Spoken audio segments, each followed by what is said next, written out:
And welcome to NBA Countdown Stay Home Edition. The usual crew is here. Uncle P, Paul Pierce. We've got Jalen Rose. We've got Jay Will and a new mascot, maybe? Who's with you? Denzel Washington right here, team mascot, right? I like him. I think you should do the whole show with Denzel. Never let Denzel leave the show. Looking like Lassie. That's before your time, Maria. Do you know what that means, Uncle P? I don't know. Lassie is a famous dog in the movie. Classic. You don't know about Lassie? Like Lady and the Tramp? Oh my gosh. Hey, Rose, we'll talk about this, guys. This is not what this is about. This is not what this is for. Jalen, I was trolling your Instagram and I saw a video that you just posted, and it has a little bit to do with what's happening with the hairline, which I get it because I'm just in a bun now. I've given up. So is it tough times?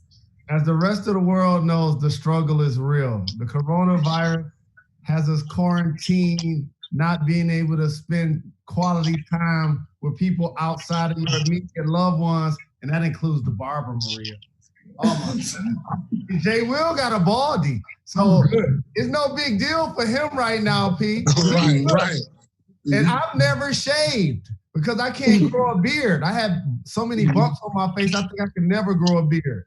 And so now not having not shaving myself or being able to get it cut, man, I'm wolfing it right now. Hey, Rose, I know you got an outliner at the crib. I know you got a T outliner at the crib. I do. Hey, Jay, I'm 47 years old. You can't play those games when you get this age. It might not come back. It might not come back. All right. So does that mean you're not getting a haircut until you see your barber again? Is that something we should be watching out for? Yeah, pretty much. I feel like the rest of the world has to deal with, isolation. I need to suffer as well. So I'm trying to be a man of the people. All right. Well, we appreciate you, Jalen. And as long as you do that, I will not curl my hair. I will only wear it. Yes. In solidarity. Okay, guys, some news did come out since we were last all together, and that is our 2020 Hall of Fame inductees. And for the fifth time, we have multiple MVPs. In fact, we got 3 MVPs with Kobe Bryant. We also have Kevin Garnett, which is you, Uncle P. When you think about this 2020 Hall of Fame class, is it the best there's ever been with 3 MVPs being entered in? Absolutely. I mean, you talk about 3 transcendent players. Arguably, all 3 of them can go down as top 15. All 3 of them. We talk about 2 of them coming straight out of high school. 1 went the college route, could be the greatest power forward, arguably all time. I mean, I can't think of a better class with so many accolades. Hey, Rose, you want to go? You want to take a stab at it? I agree. And I don't know if Jay's going to agree, but the other class come to mind, you mentioned it, Maria, MJ. I think it was David Robertson, Jerry Sloan, also in that class, John Stockton. But Paul is right. This is the best class ever. Because if you look at each of those guys, they changed the game for what they did. Kobe came flat out and said he was going to be the next MJ, and he became the remix. He's really close. The big ticket was an approximation for young fans of what you now see from the Greek Freak. A 7-foot dude out there playing all 5 positions, really, and you hate when he's guarding you on defense. And then Tim is the model of consistency, 20 years, same squad, playoffs every year. And the way he went about reinventing himself and allowing Tony and Manu and Kawhi, all of them to elevate. And so I agree with Paul, greatest class ever, and some of the top players to ever do it. I do want to give a shout out to the class of 1980, though, with Oscar Robertson, Jerry Lucas, and the logo and Jerry West. But I have to agree with both J. Rose and P on this one. It's, the conversations we were having, I know we've been going through a lot of crazy stuff, but it was like yesterday, I mean, people were reimagining what the logo would look like with Kobe Bryant's image, right? Like, we didn't even do that for MJ to a degree. And Paul played with KG. I think his legacy speaks for itself. And Tim Duncan. It's just, I know that class of 2009 with Jordan and Stockton and David Robinson is a good class, but this class just talent-wise, and shout out to Tamika Catches too, like part of the class. No doubt. She can Absolutely. go one of the all-time best, and she can go to this class is by far the best. I agree with you. How do you guys actually rate classes? Do you do it by MVPs? Is it the fact that there's 3 MVPs in this one? It's the first time ever. Do you do it by championships? Or like you just said, Jay Will, is it more based on talent when you're thinking about a Hall of Fame class? I think it's a combination of everything. I also go to like what kind of stamp legacy-wise have you left on the game? Like Kobe's left an incredible stamp. Tim Duncan's left an incredible stamp. Same with KG. Championships go into it a little bit. And I obviously think I know our country kind of values championships. We value winnings, but I think longevity of career and also what you did to make your impact on this game. And that's why I think this class is drastically different. I think it's the shoe sales. There's no 3 are sold.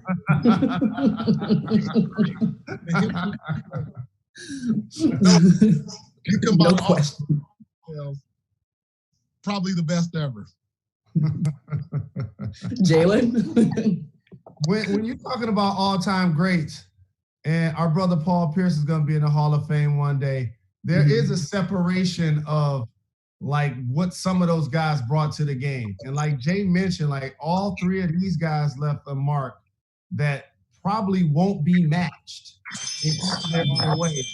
And yeah, you can talk about the championships, 5 for Kobe, 5 for Duncan, KG, obviously Defensive Players of the Year, and one with the Truth in Boston.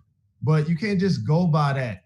Those guys were also complete players. Now your best player a lot of time is your leading scorer. Each of those guys was the best defender on the team too. And so I want to give them props for that. Yes. Well, can we go ahead and start the campaign for Paul, class of 2021 then, since you brought it up, Jalen? Is that what we need to start doing right now? Absolutely. Absolutely. True 2021.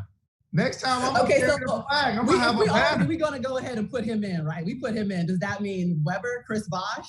Those could be the Hall of Fame class with you? Absolutely. Both of those guys I played with. Think about I played with C-Webb since we were 13 and obviously played with him at the Fab 5. And Chris Bosh played with him with Toronto. So I believe both of those guys deserve the opportunity to get in. I think we got to give a shout out to Ben Wallace in there too, man. Come on. No doubt. Agreed. All facts. Detroit stand up, as always. Yeah. Okay, we're continuing to get news that comes back. We're listening to Woj. We're still watching Sports Nerds We Can and trying to figure out how the NBA and the NBPA can come together and just find ways to have a solution. When you think about the obstacles that still have to be overcome, we talked about maybe having it in Vegas. They're talking about having quick tests or finding ways to be able to find out if someone has the virus right away, quarantining them, but still allowing teams to be able to play. If you think about the biggest obstacle to getting everyone back on the court, what would be the one thing that stands out to you guys as we continue to move forward? For me, it's, not only do you have to have the quarantine for the players, but what about the other people who are going to be involved? You have coaches, you have referees, and what type of fans are you going to allow? Is it going to be family? It's just, I don't know if there's one single obstacle. I think there's so many, and that's why we are unable to come up with a solution right now, because you got to talk about a solution for the testing, for isolation, for who you can come in contact, how long it's going to be. How long will you be in isolation? All those questions need to be answered, which, presents many obstacles. So not sure how close or far we're away from all of that, but it's a lot of obstacles moving forward with this. I would say it's hard to even put any kind of measurement on it, because first off, who knows when all this stuff will subside? And you got to think about this from an aesthetics perspective too, guys. Like if the league, granted you're getting from private institutions, but what kind of look would that be for the league if they're getting thousands of tests and the rest of the country is struggling to even get tests, right? While people are dying, all these things are going on. Like I realistically, I want a season. I don't think we're going to have one this year. I don't think we're going to be able to finish it out. Granted, things can change quickly. It's just day by day. It just seems like our country's in a really bad place too. and it's hard to kind of focus on sports and so many other things are going on. I don't know. It's tough to even put an answer on it. And it's a multi-level domino effect because I'm really enthusiastic that so many people are contributing to the distribution of math across the country, and that's going to continue to happen. And we talked about the tests that people are going to need to get, but to me, the ventilators are going to be the lead domino for that, because once people get tested, that means a lot of people are going to be acknowledged as having it. We could all have it right now, but we're not showing symptoms. And so what happens is, if you're able to get enough tests for everybody, then you're going to have enough ventilators for everybody. So I think we should get ready for a world where sports will be played for the near future without fans. I think there's so many ways. You see MLB trying to figure out a way to get their teams to come to Arizona and quarantine and play theirs. And the big three, shout to Paul Pierce. I want to see him go play in that, Maria. They're talking about trying to find a way to quarantine their players in a house in LA, that type of thing. I think that's what sports, in particular the NBA, is going to resemble. Because if there's a way to get it back out there, I feel like the league is going to find a way to make it happen. Hey, Rose, let me ask you this, though. So say if you're a player that was making $24 million a year and, the last 25% of your salary you may not get, but you're not in that same boat as somebody that's making league minimum, right? That feels like they have to play in order to keep earning. And somebody said, okay, you have to come out here and you have to play for 2.5 months, but you can't bring your family. I don't know if I would leave my family. I don't know if I want to leave my wife and my kid all by themselves, depending upon where you are, if you get them safe or not. It's a legitimate question that these guys are going to have to think about. I think, Jay, your family and friends have to understand that this is your livelihood. And we've always had to make sacrifices for sports, missing holidays, Thanksgivings and Christmas and birthdays and first day of schools and that type of thing. This is what got the family to the suburbs. And so my goal would be, I try to have everybody near, and, obviously it's a really dangerous time, but I need to entertain the people to help put us in the suburbs. And I need to get this check, plus play the game that I love. And so I'll be one of those guys that signed up to do it in order to finish the season. Yeah, without doubt, it is tough. But could you imagine just a game? Because I feel like, me being an emotional player, a player that fed off the crowd, fed off momentum, it's hard to imagine a game it's almost like a pickup game. You almost gonna be going half speed, and but then when there's a crowd, we played in pickup games with crowds. It seems like the pickup game went to another level. Now an NBA game with no crowd, that would be hard for me, just personally. Just you get down 10, 15 points, you use your home crowd to bring you back, and that's a real thing. Momentum and adrenaline rush. That's a real thing in sports, and not to have that be a part of it, that'll be difficult.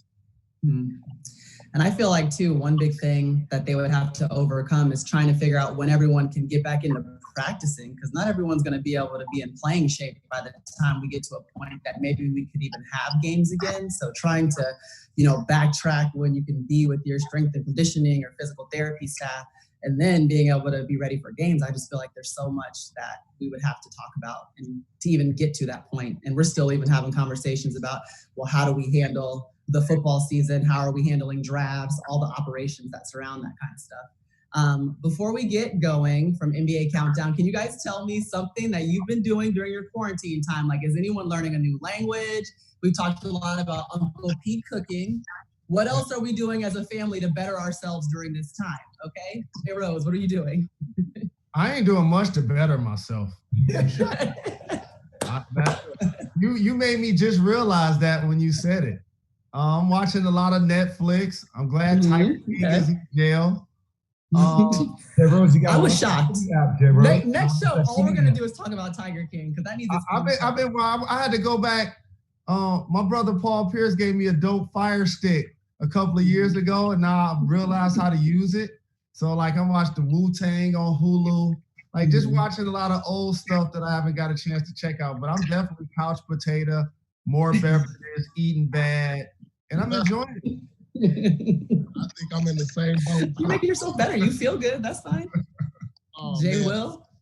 That's bad. Oh my goodness. You know I'm nerdy, Maria. I'm reading Infinite Games by Simon Sinek, which is a dope book. It talks about how a lot of people end up being in these battles that have rules in game, right? How you manage wins and losses. Like at the end of a game, I know we have more points than somebody else and we win. And the Infinite Game talks about there's never any measurement of success. It's just always how you hold yourself. And you're always playing, it never stops. So nerdy style. What did Jay just say? Exactly.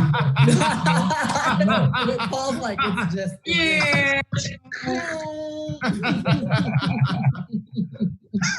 You know what they say about books, Jay, and black people. If you want to hide something from us, don't be telling us about no book.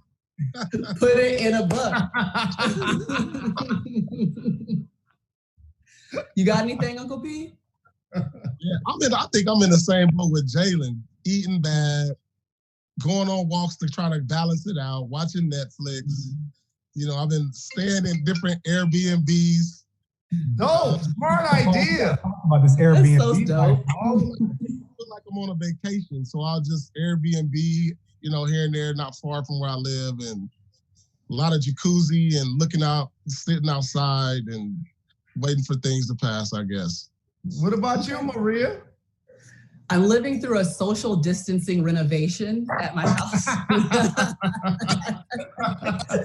I'm calling myself the project manager, okay? So I have painted a complete room. I will send you guys a picture in the group text. It's cute or whatever. So, you know, maybe by the time we come out of this, maybe when we have some games, I could like cook a meal in a kitchen that exists. But until then, I'll be at my best friend Kimmy's house doing all of these NBA countdowns. That's dope. And like once like this coronavirus really hit, it made me feel like I'm just gonna enjoy life. Yeah.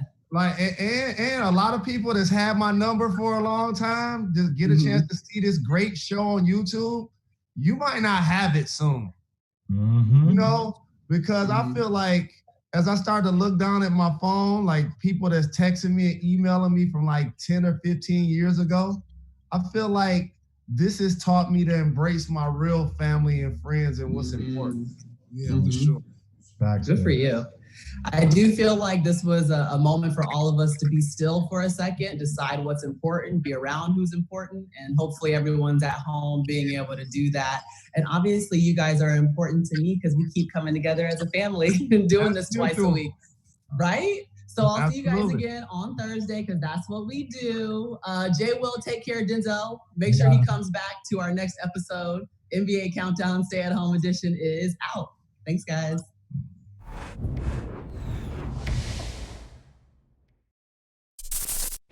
Thanks for watching ESPN on YouTube. For live streaming sports and premium content, subscribe to ESPN+.